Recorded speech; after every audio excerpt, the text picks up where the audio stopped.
Hello guys! Ayan, for today's video, ayan, may unbox tayo. May nabili po ako sa online.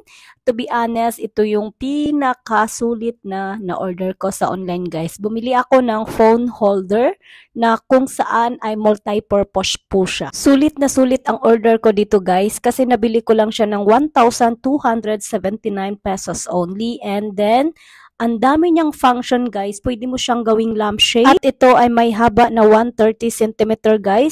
Full angle shoot. Kung gusto nyong mag-selfie, easy lang siya guys. Nadalhin nyo siya sa labas. Ayan, you can bring anywhere. At ang battery nito guys ay 1000 mAh. So naglalast siya ng 3 hours.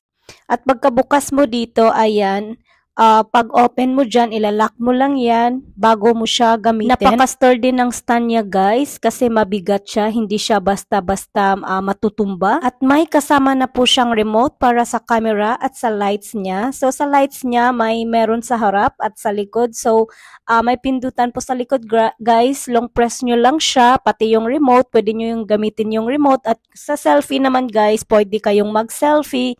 Para hindi kayo mahirapan, ilagay nyo lang siya sa harap nyo and then mag-take selfie kayo or mag-live stream. Ayan, perfect talaga to sa mga live streamer at sa mga gumagawa ng content, sa mga content creator. Ayan, ang ganda ng lights niya guys. So, may ano yan no, may tatlong ano yan sa lights niya. May yellow, may dim. Ayan, pwede mo rin siyang palakasan ng lights. So, sa phone holder naman siya guys, rotation po siya kaya mas maganda. Andyan po, ayan, nasa gilid ang ating on or off para sa lights. Ayan. Andito, long press nyo lang yan siya guys. Ayan, ayan yung lights sa likod. Kung gusto nyo naman sa harap, pwede din. Pero kung gusto nyo naman na front and back, gamitin nyo yung lights, pwede May din. Remote din tayo kung gusto nyo, kung nagla-live streaming kayo, tas ayaw nyo yung ma-hassle yung kamay nyo sa pagpindot. So, may remote control naman. Long press nyo lang siya. Ayan, napakaganda niya guys at sulit na sulit talaga. Ayan, ganyan siya guys. Pwede na siya kung magla-live stream kayo or may mga gusto kayong i-video na mga product nyo. Ayan, pwede nyo siyang gamitin.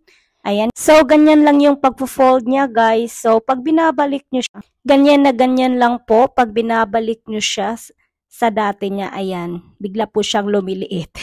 Tsaka, easy po siya. Nalalagay po siya kung sa mga bag nyo. Pwede po siyang dalhin. Pero medyo may kabigatan nga lang siya, guys, no? Dahil sa stand niya. Kasi napaka-sturdy talaga ng stand niya. At hindi siya basta-basta na ano, guys. Wala akong masabi sa product na to. For me, worth it siya sa pera. So, maganda siya, guys, as in.